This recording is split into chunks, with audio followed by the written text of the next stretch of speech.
tratamos de dar esta charla en esta época del año porque mañana, justamente todos los 29 de octubre, en todo el mundo se ha estipulado como el Día del Ataque Cerebral. No se festeja, obviamente, uno no festeja las enfermedades, pero es tal vez un día de llevar conciencia y de tratar de hacer énfasis en las cosas que se deben saber sobre esto. Entonces toda esta semana, por ahí uno agarra el diario y hay más notas sobre el tema.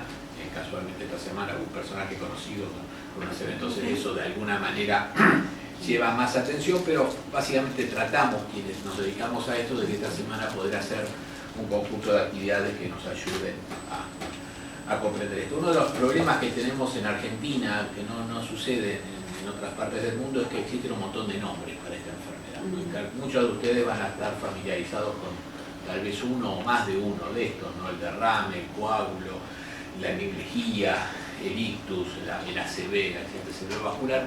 Estamos tratando de unificar. Ya después ahora les voy a mostrar una encuesta que estamos haciendo acá desde FLENI muy grande, tratando de ver qué es lo que conoce la gente sobre el accidente cerebrovascular, y pareciera que la palabra que más lo identifica es el ACV, ¿no? Es decir, creo que en Argentina tal vez esa sea la palabra a utilizar, aunque todas las demás básicamente describen lo mismo. No es que una ACV es una cosa y un derrame cerebral es otra. Todas describen lo mismo y son las formas de llamarlo, pero creo que tenemos que ir apuntando de a poco a utilizar un término que sea más unificado, ¿no? Esta es una enfermedad que tiene un enorme impacto en la salud de las poblaciones. En el mundo es la segunda causa de muerte y es la primera causa de discapacidad permanente. Básicamente no hay ninguna otra enfermedad que pueda combinar esto, que esté en ese tope de las dos cosas, de la discapacidad y de la mortalidad. Hay muchas enfermedades que son muy discapacitantes, como puede ser, no sé, tener una lesión medular, por ejemplo, y otras enfermedades que son muy mortales, como puede ser tener un infarto del corazón. Muy pocas, como la ACV, combinan las dos cosas, es decir, que están muy arriba con el potencial de discapacidad y muy arriba en el potencial de mortalidad. En Argentina no se sabe, es otro de los temas en los cuales hoy estamos trabajando, sobre cuántos ACV hay en Argentina, pero se calcula que habría más o menos entre 40 y 80.000 casos por año. Esto daría más o menos que cada rato, es decir, en lo que pasemos en esta charla, vamos a tener por ahí 10 o 15 ACV que ocurran en Argentina. Así que es una enfermedad con mucha frecuencia, es decir, con una incidencia muy importante en cuanto a los nuevos casos que se van produciendo. Hay muchas organizaciones que están haciendo cosas y que tienen estadísticas mejores todavía que las nuestras, es decir, estamos tratando de mejorarlas, pero no las tenemos, pero estos son los números de la Organización Mundial de la Salud, de la Organización Americana del Corazón. Justamente estas dos organizaciones, la Organización Mundial de la Salud y la Asociación Americana de Estados Unidos del Corazón, esta semana van a hacer su primera reunión en Latinoamérica, es decir, que de algún modo este tipo de buen conjunto de datos posiblemente en poco tiempo lo podamos tener. Estamos teniendo, como decíamos, en esta semana una reunión con estas dos entidades que hacen como su primer desembarco, diríamos, en Latinoamérica para estudiar y para llevar conciencia sobre este problema, así que eso es una buena noticia. Estos son números de España, estos son números del diario El País de España de hace unos años, los números de mortalidad en el 2004. Fíjense, estos números son confiables, ¿no? Las estadísticas de España de estas cosas son confiables porque el sistema de salud está muy unificado, entonces los datos son confiables. Fíjense cómo el accidente cerebrovascular está segundo en las causas de muerte, muy cerca de las enfermedades del corazón. Y si miran, por ejemplo, en las mujeres, el accidente cerebrovascular es la principal causa de muerte en España. Y si uno dice, bueno, ¿cuáles son las estrategias o qué campañas uno tiene en mente en la salud de la mujer? ¿Qué campañas uno está? En general uno dice, bueno, por ejemplo, cáncer de mama, es decir, que hemos visto acá la maratón, la semana o el mes del cáncer de mama, se hace mucha instrucción en el control de eso. Y fíjense que los números muestran esto, que en España, por ejemplo, mueren 20.000 mujeres por año por accidente cerebrovascular y 5.800 por cáncer de mama. Es decir, que también a veces lo que son las estrategias de comunicación y los esfuerzos no estamos proporcionales al impacto de las enfermedades y a veces nos manejamos más por temas, digamos, mediáticos o de lobbies, etcétera, que del real impacto de la población. Uno de ninguna manera pensaría que tiene que haber menos exposición o menos educación por una enfermedad que se lleva 4 o 5 veces más muerte.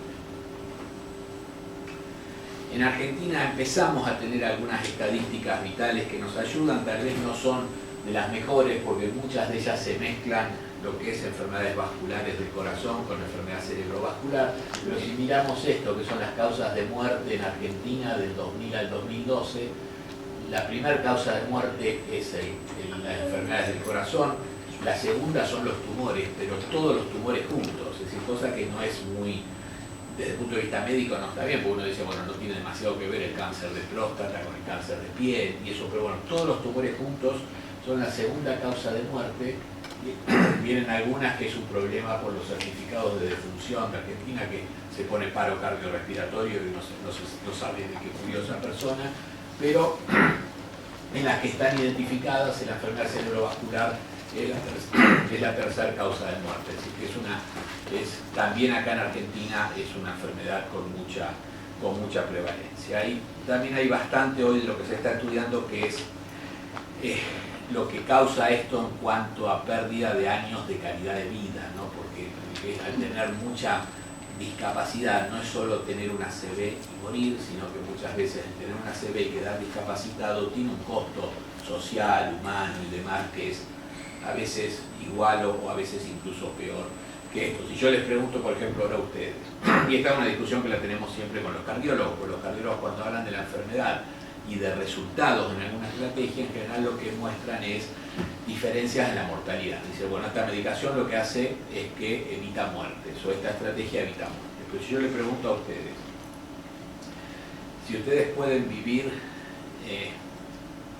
10 años más, y en ese momento tienen una muerte súbita, o pueden vivir 20 años más, pero dentro de 4 años van a tener una ACV y van a quedar postrados. ¿Qué prefieren vivir? ¿Los 10 o los 20? Los 20. Los 20, los 10, que a ver, ¿quién prefiere los 10? Los 10 buenos. ¿Los 10 buenos o 20 con el No, cuarto? 10 buenos. 10 buenos. Bueno, esto que ustedes, ¿Por qué no los 20 buenos? Bueno, sí, obviamente, yo le daba solamente dos opciones. Pero esto no es menor, porque muchas de las estrategias médicas y de planes y demás no toman mucho en cuenta esto.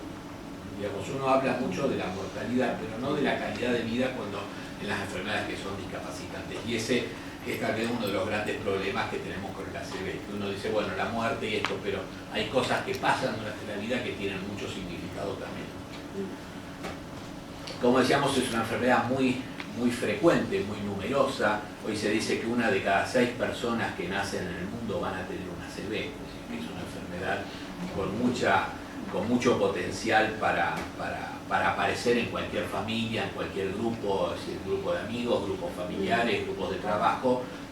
Con este 1 de cada 6 hace que sea muy frecuente. ¿Qué esfuerzos se están haciendo en el mundo? Y esto es un rol que hoy están tomando muchas de las sociedades científicas. Las sociedades científicas con mucha frecuencia se ocupaban más de comunicar novedades, de hallazgos, pero hoy se ocupan bastante de estos programas de educación y de concientización, porque es tal vez el mayor impacto que uno puede hacer en la salud, mucho más allá a veces de desarrollar una nueva medicación o de una nueva tecnología. Y en esto, por supuesto, se encuentra en nuestra institución, la Sociedad Neurológica Argentina, es decir, en Argentina hay bastante gente que está tratando de ocuparse de esto. Esto es lo que les decía de las cosas que ya está preparando la Organización Americana del Corazón sobre cuál es la situación en Latinoamérica. Como pueden ver, salvo excepciones, hay muy poco que se hace desde la medicina pública para esta enfermedad, ¿no?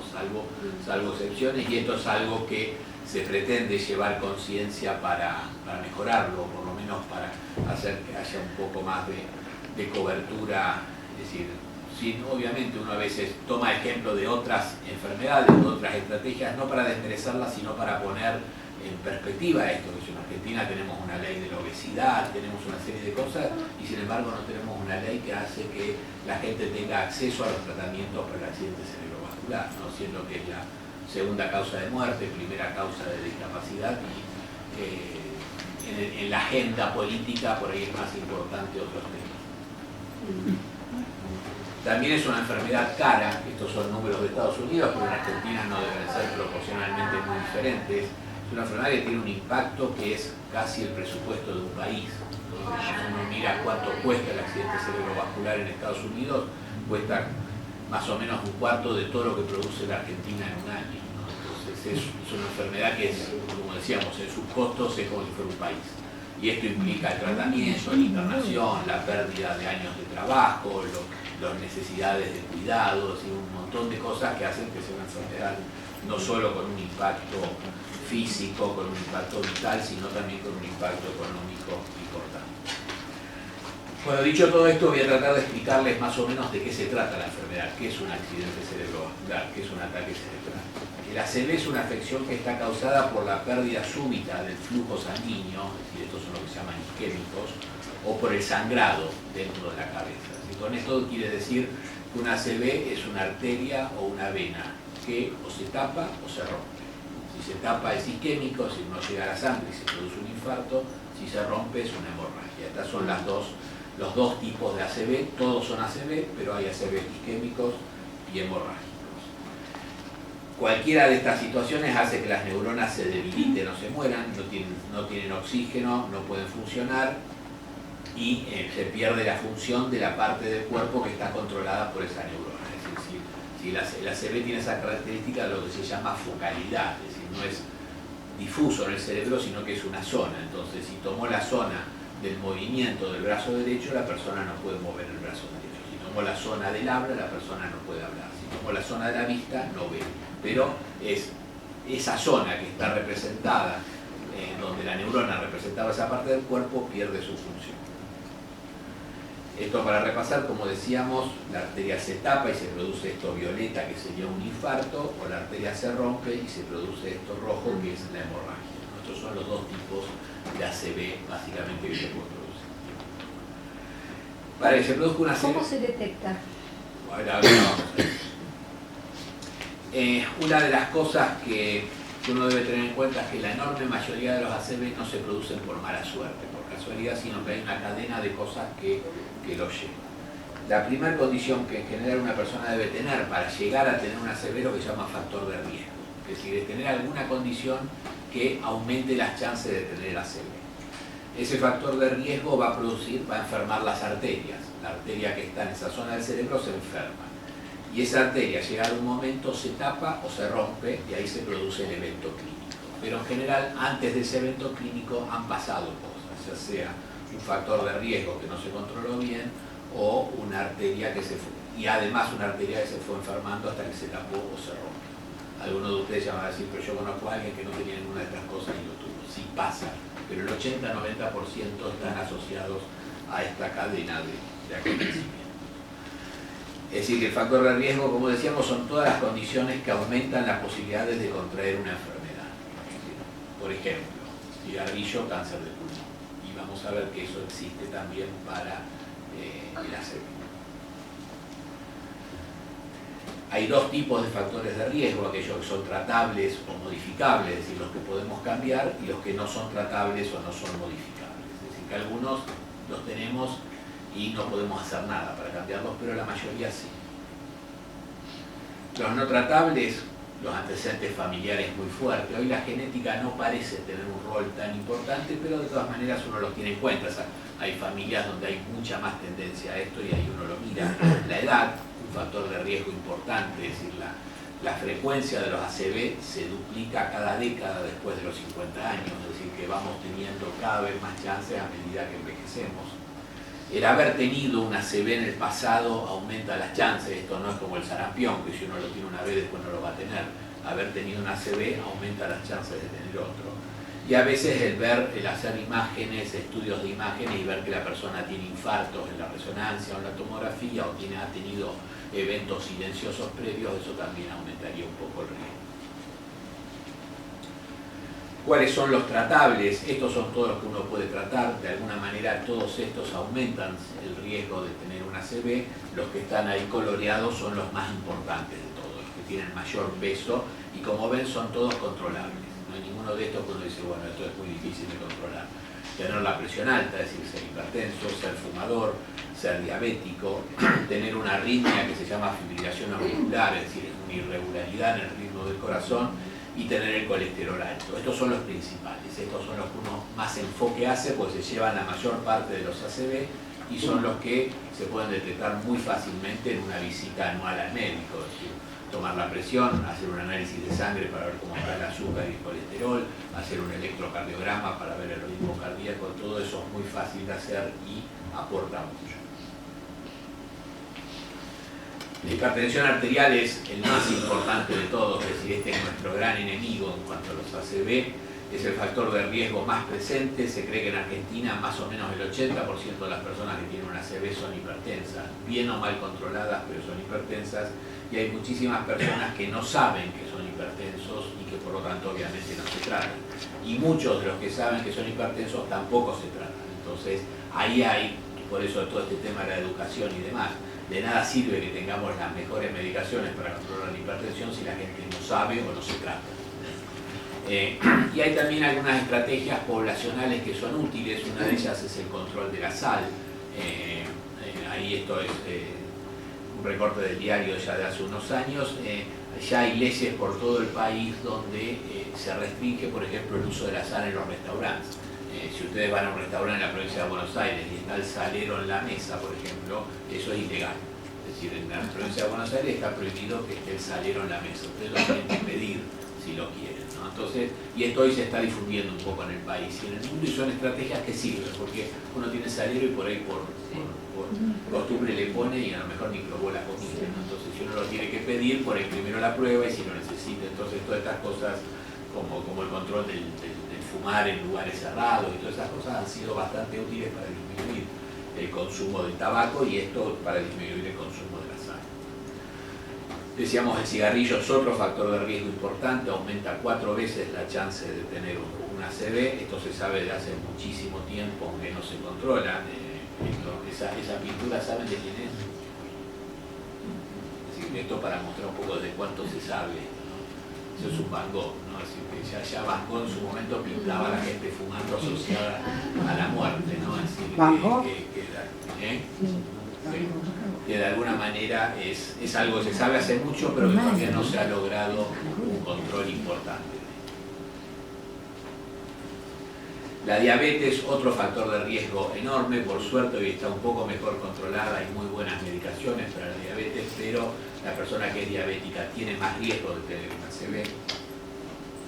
El colesterol alto, otro factor muy asociado a la vida moderna, aumenta el riesgo de que se tapen las arterias, incluso las que van al cerebro, por lo cual puede causar un ataque cerebral. Gran responsable son nuestras formas de alimentarnos, ¿no? Esto que se llama la comida chatarra con muy alto contenido de grasas, de alimentos asociados al colesterol. Ya en algunos países, como por ejemplo en Dinamarca, las comidas que tienen alto contenido de grasa son más caras que las que no tienen alto contenido. Es decir, hay un impuesto a la grasa que parece también que va a ser, bueno, la letra con sangre entra, ¿no? Parece que si duele el bolsillo uno por ahí va a comprar algo light en lugar de comprar algo con mucha grasa. Y esto es interesante cómo muestra esto. Esto es una ciudad del sur de Estados Unidos, una ciudad que se llama Corpus Christi, en Texas. Y fíjense, ahí hicieron un muy buen relevamiento de la incidencia del accidente cerebrovascular. Cuanto más oscura es la zona, más ACV tienen por año.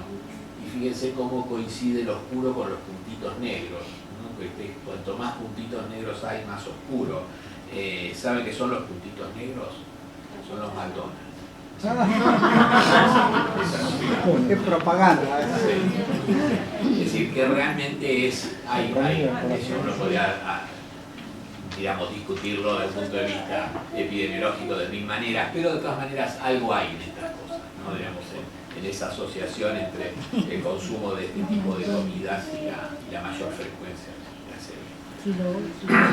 esta enfermedad en nuestro tiempo, que es la obesidad, porque la obesidad, sobre todo cuando se relaciona con mayor presión arterial, con mayor colesterol, con más diabetes, la obesidad es una de las cosas que uno debería controlar. Y esto, una de las formas bastante frecuentes y simples de hacerlo es la medida del perímetro abdominal, ¿no? De la cintura, y esta medida, que debería ser menor de 90 centímetros en los hombres y menor de 80 en las mujeres, sería lo ideal en cuanto a llamar a una persona no obesa.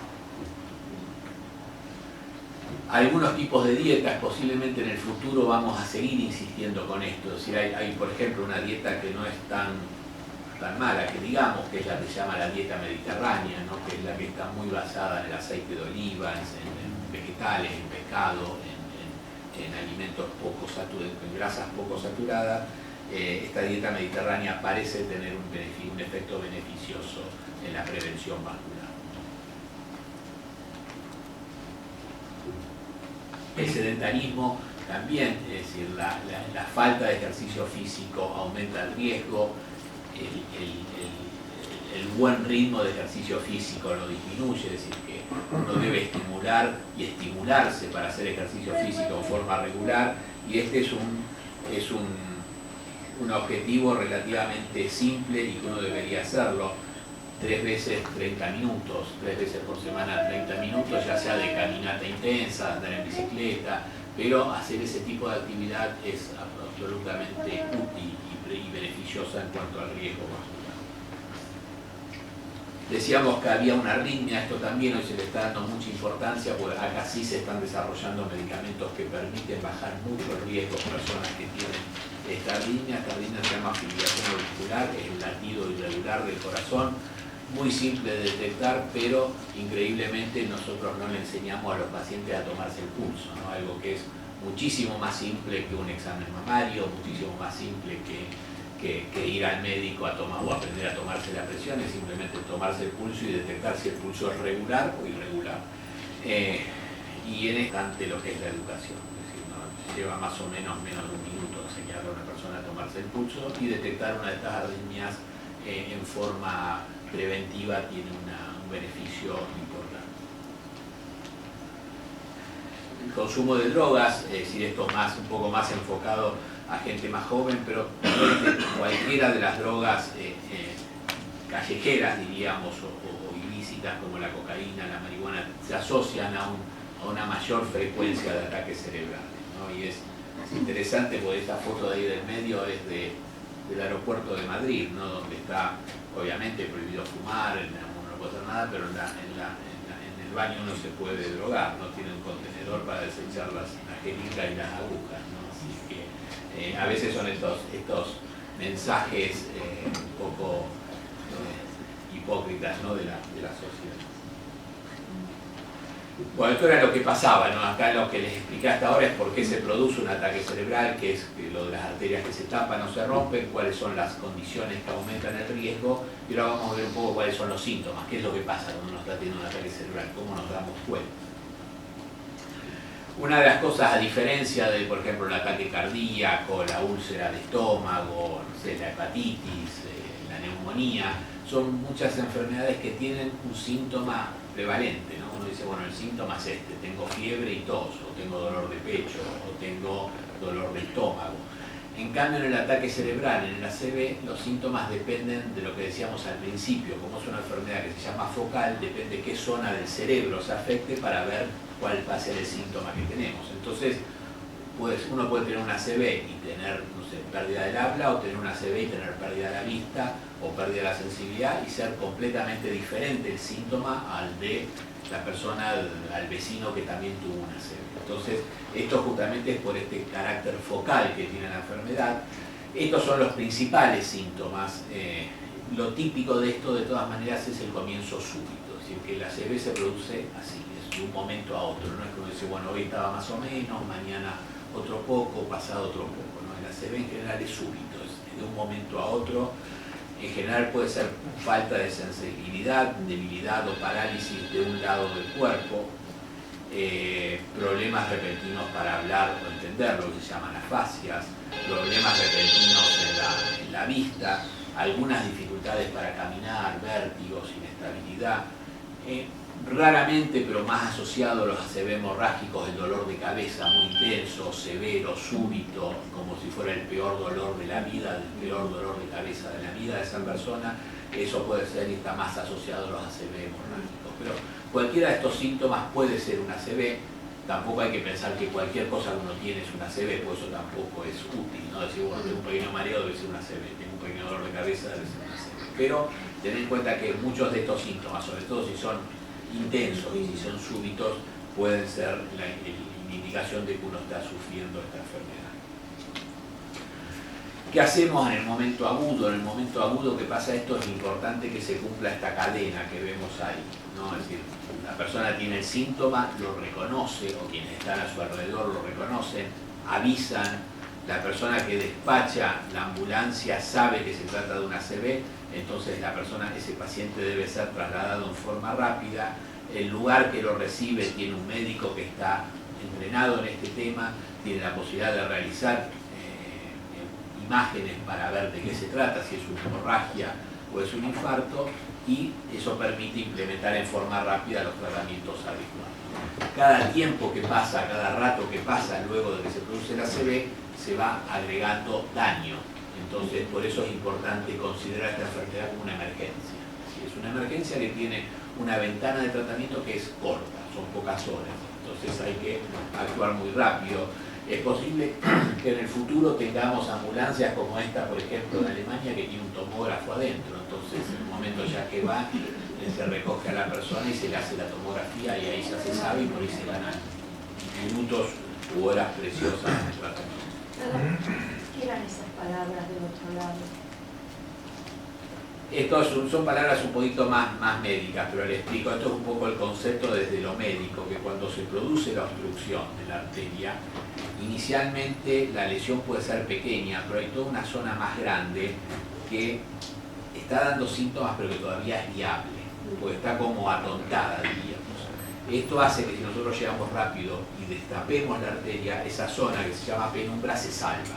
Si no la destapamos, esa zona que se llama penumbra se infarta o se daña y el ACV es más grande, ¿no? Entonces, un poco esta es la explicación médica de por qué tenemos que llegar rápido y destapar rápido la arteria. Desde el punto de vista diagnóstico, sobran métodos diagnósticos de excelente calidad para saber qué está pasando. Lo importante es que la persona reconozca, consulte rápido, que llegue rápido, que se puedan utilizar. Muchos métodos son no invasivos, el Doppler, la ecografía, la resonancia, la tomografía, todos estos pueden mostrarnos las arterias y tenemos algunas cosas que son notables de las cosas que podemos detectar. Por ejemplo, la resonancia, pueden ver este puntito negro ahí, ese es el coágulo tapando la arteria, ¿no? Digamos, hoy la resonancia puede hasta mostrar eso, el lugar donde la persona tiene para salvarse y podemos actuar a tiempo. ¿Se entiende más o menos? Sí. Bueno, como decíamos, ¿qué hacemos para tratar? Por suerte tenemos tratamiento, pues si llegamos hasta acá y yo le digo no tenemos nada para hacer, usted diría, bueno, ¿para qué conocemos el tema si todavía no podemos hacer nada? Ojo, que esto es algo que hasta hace no mucho, 15, 20 años, era así. Para esta enfermedad no había nada que servía, así que podíamos saber un montón de la enfermedad, pero cuando llegábamos a este punto decíamos no hay tratamiento. Hoy por suerte tenemos tratamientos que son efectivos.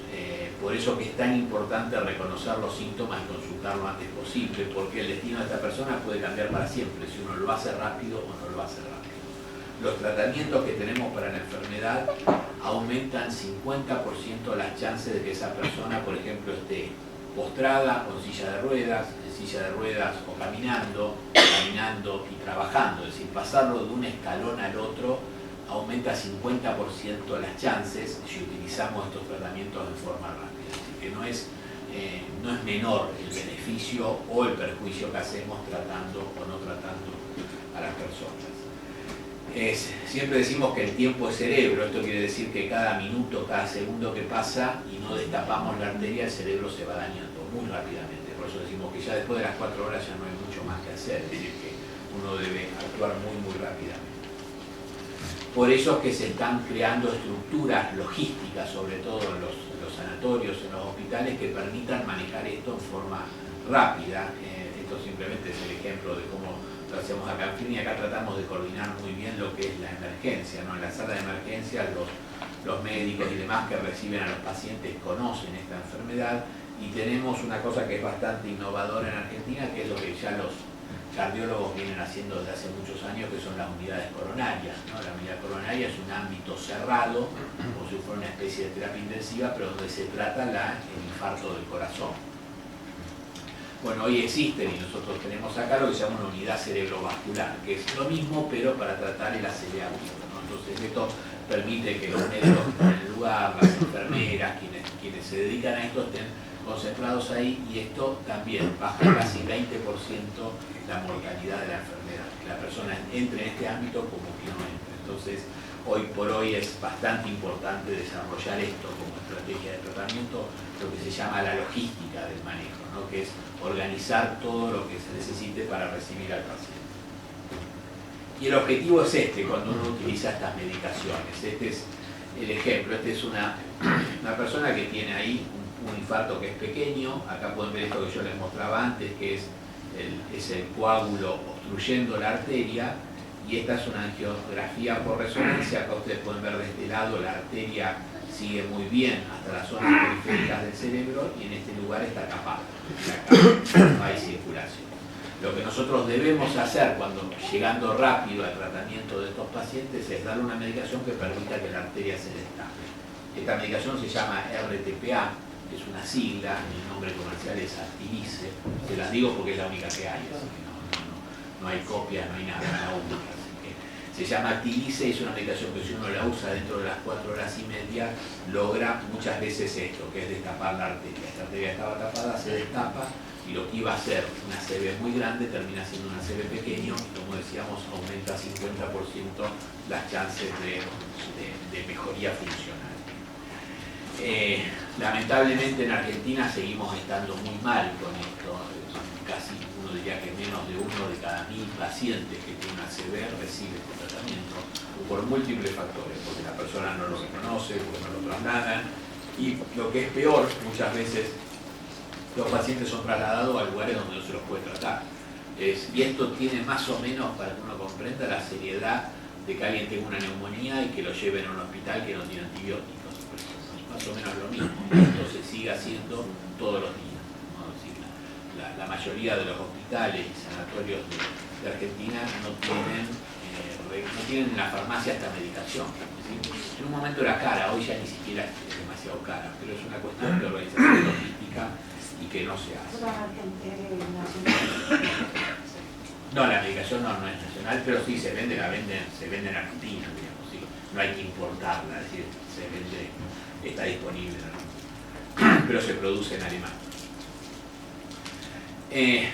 También hay cosas que se pueden hacer una vez que ha sucedido la ACV, ¿no? Es que uno dice, bueno, ya está, sucedió, no lo pudimos tratar, o lo tratamos y no anduvo bien, no se puede hacer nada. Sí se puede hacer, existe lo que se llama la rehabilitación.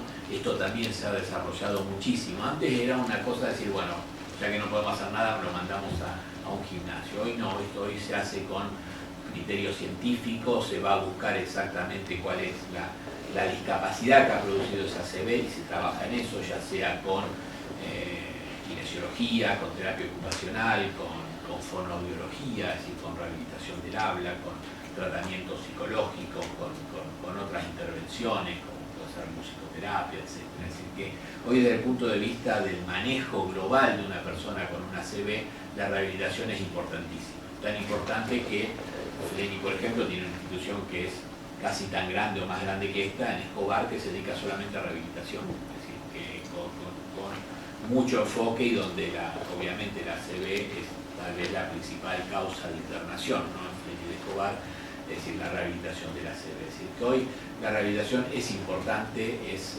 clave, es muchísimo lo que se puede lograr con el tiempo haciendo buena rehabilitación, y es un área donde uno se debe enfocar muy fuertemente en ese periodo que viene después de haber tenido la enfermedad.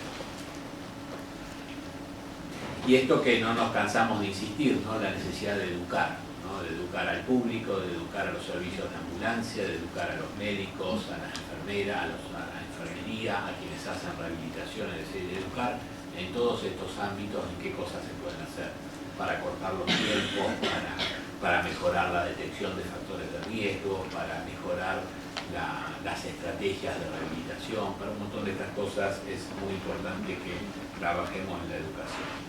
Y estos son algunos de los ejemplos también de la Asociación Americana del Corazón, utilizando mensajes muy simples, ¿no? Esto obviamente está en inglés, así que no lo podemos usar mucho, pero ellos usan la palabra fast, que quiere decir rápido, y a su vez ponen 3 de los que son los síntomas más frecuentes, que la asimetría en la cara, es decir, que se tuerza la cara, que haya debilidad en un brazo y que haya dificultad para hablar. Es decir, con una de estas 3 cosas uno tiene altas chances, si está pasando en forma súbita, de que sea una ACV. Y lo cuarto es llamar rápido al 911, ¿no? Llamar rápido a las emergencias. Es decir, que con esto, con un mensaje muy simple, tratar de concientizar sobre esto, ¿no? Sobre que uno lo debe reconocer, que debe actuar rápido, que debe buscar ayuda de forma rápida. Lamentablemente en Argentina hasta este tema, lo que es el llamado a la ambulancia, que la ambulancia llegue, que no se mande macanas en el lugar, porque una de las cosas que se hace muy frecuentemente se interpreta que esto es un pico de presión y se le baja la presión, cuando en realidad es lo que no hay que hacer. O la ambulancia agarra y lo transporta a un lugar donde no tienen tratamiento. Entonces, nuestra experiencia acá en Fleñi es de alguna manera lamentable, pero real, que tenemos mucho más éxito y prontitud de tratamiento con la gente que llega en taxi que con la que llega en ambulancia. Entonces, no, pero es así, y es lamentable, pero bueno, todavía es así. El sistema de emergencias no está unificado, no funciona bien todavía, y es algo donde justamente tenemos que trabajar en este tema de educación. Muchas estrategias, algunas que usamos nosotros acá en Fleñi, algunas que son de la Sociedad Neurológica Argentina. Por ejemplo, esto fue, creo que el año pasado o el anteaño, que por ejemplo algunos equipos salieron a la cancha con el banner de esto.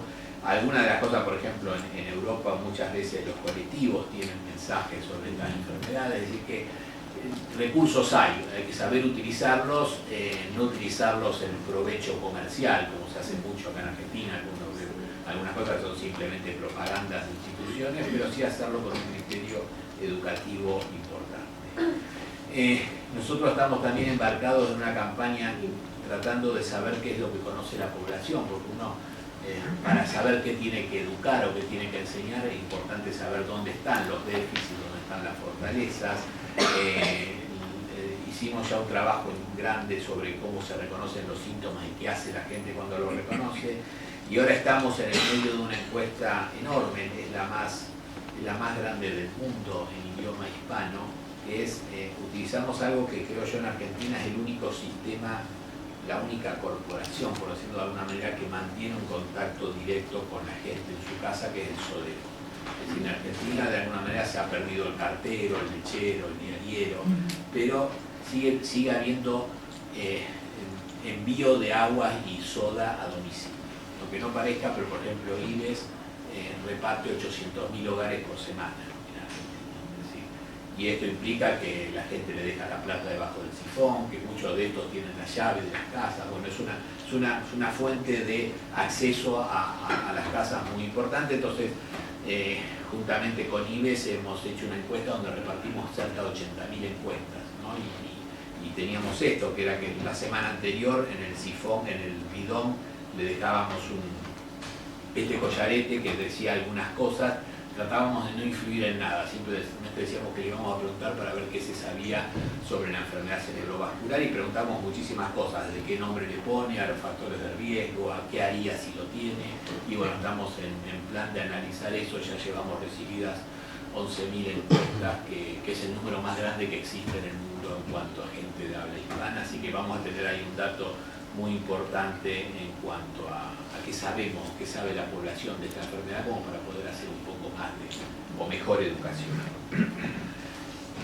Las cosas también desde el lado de la ciencia se van desarrollando. Decíamos que el tratamiento que teníamos era ese de poner una droga, una medicación en una vena y tratar de destapar la arteria desde ahí, lo cual implica que la medicación entra en todo el cuerpo y tiene sus riesgos. Hoy se sabe que si la arteria está tapada, además de dar esa medicación por la vena, uno puede llegar, y hay tecnología hoy que permite a ese coágulo que veíamos adentro de la arteria sacarlo. Uno llega con un catéter y ese catéter lo atrapa y saca el coágulo, y uno deja afuera del cuerpo ese coágulo que lo estaba tapando, como si fuera un cálculo del hígado o del riñón. Lo que está sacando es un coágulo que está tapando una arteria del cerebro. Esto hoy se puede hacer y mejora muchísimo también el pronóstico. Es decir, que desde el lado de la ciencia también se estaba avanzando en cuanto a sofisticación de algunas de estas cosas. También estamos embarcados nosotros en FLENI en un programa de lo que se llama telemedicina. Esto es algo que ya en todo el mundo se está usando mucho, tanto en Europa, en Estados Unidos. Fíjense, por ejemplo, esto es la Clínica Mayo de Estados Unidos, que hace telemedicina en la India. Es decir, básicamente uno lo puede hacer a 10 cuadras o a 10.000 kilómetros, es lo mismo.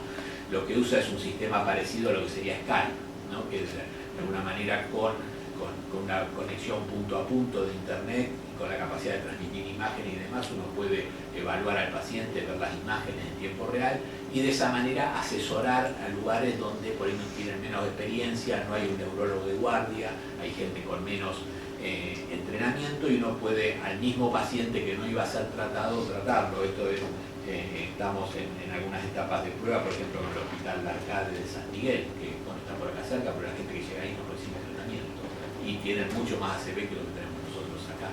Entonces estamos en un programa con ellos de cuando reciben el paciente en la guardia, verlo y darles una mano en el tratamiento, y esto seguramente va a tener un impacto importante si logramos establecerlo. Tenemos algunos proyectos de investigación. Esto es para eso que pensamos que, tal vez influidos por lo que uno ve, las colectas estas que incluso grandes medios de comunicación estimulan, les dan a ustedes la cuenta en el Banco Nación para que depositen $1 millón para que Paquito vaya a recibir células madre a China, y eso no sirve para nada, y es ilegal, y más ilegal es cobrar por eso. Entonces, estamos nosotros en un proyecto que es uno de los pocos que hay de testearlo esto desde un punto de vista científico, ¿no? ¿Cuál es la utilidad de las células madre en alguien que ha tenido un accidente cerebrovascular? Estamos recién empezándolo esto, tal vez en algún tiempo sepamos algo, pero sean cuidadosos también. El tema de las células madre, si alguien les propone como que está probado que sirven, es mentira. Y si les quieren cobrar, es un poco, ¿no? Así que traten de no embarcarse en eso. Otra de las cosas que estamos haciendo, les decía al principio que no tenemos mucha idea de los números en Argentina, de cuántos ACV hay.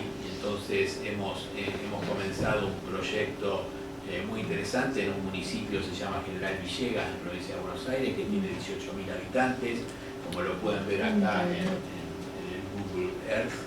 Es un pueblo donde uno lo puede definir muy bien en sus límites, y estamos haciendo lo que se llama un estudio puerta a puerta, es decir, que es como si fuera un censo, con un cuestionario, con encuestadores, y preguntarle en cada casa si hay alguien que tuvo un ACV, cuándo lo tuvo.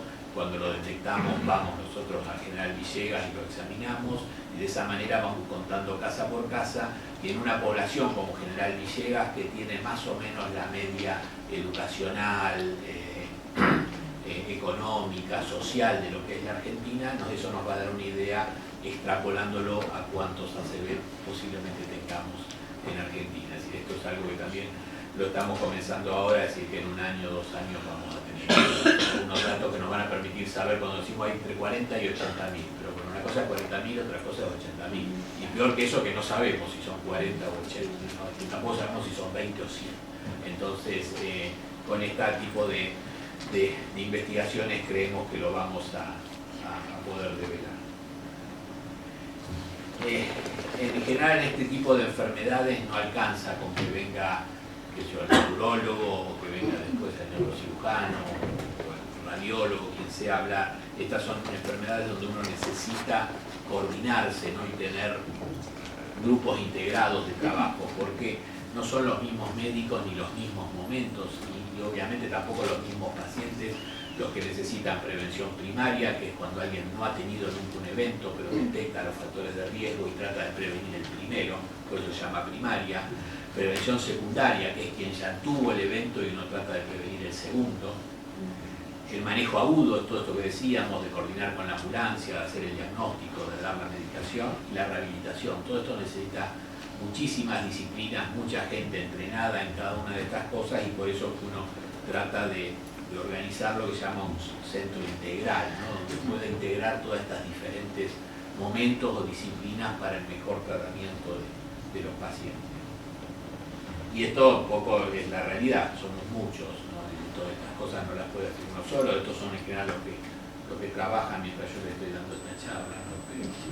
Pero la idea es que tiene que haber mucha gente involucrada y participando para poder hacer un impacto en lo que es esta enfermedad, tanto desde el punto de vista de la clínica, las especialidades de soporte, lo que es la investigación y el desarrollo, lo que es en un lugar como FLENI la generación de fondos para poder, sobre todo, por supuesto, ir a Villegas a investigar esto no nos paga nadie, lo tenemos que costear nosotros y eso cuesta dinero, entonces muchas veces necesitamos generar fondos para eso y para muchos de estos proyectos donde implica nuevo conocimiento. Perdón, ¿qué es ese término penúltimo? Fellowship. Fellowship es un término que se usa para los médicos que ya existen varias escalas hoy, en varias etapas en el entrenamiento médico, ¿no? El entrenamiento médico, primero está la Facultad de Medicina, donde se reciben de médicos, luego hay una cosa que se llama la residencia, que básicamente da la especialidad, y hoy en algunas especialidades, como en la neurología, la cardiología y muchas otras, existe lo que sería la subespecialidad. Si la persona ya es neurólogo, quiere hacer, no sé, epilepsia o quiere hacer ACV.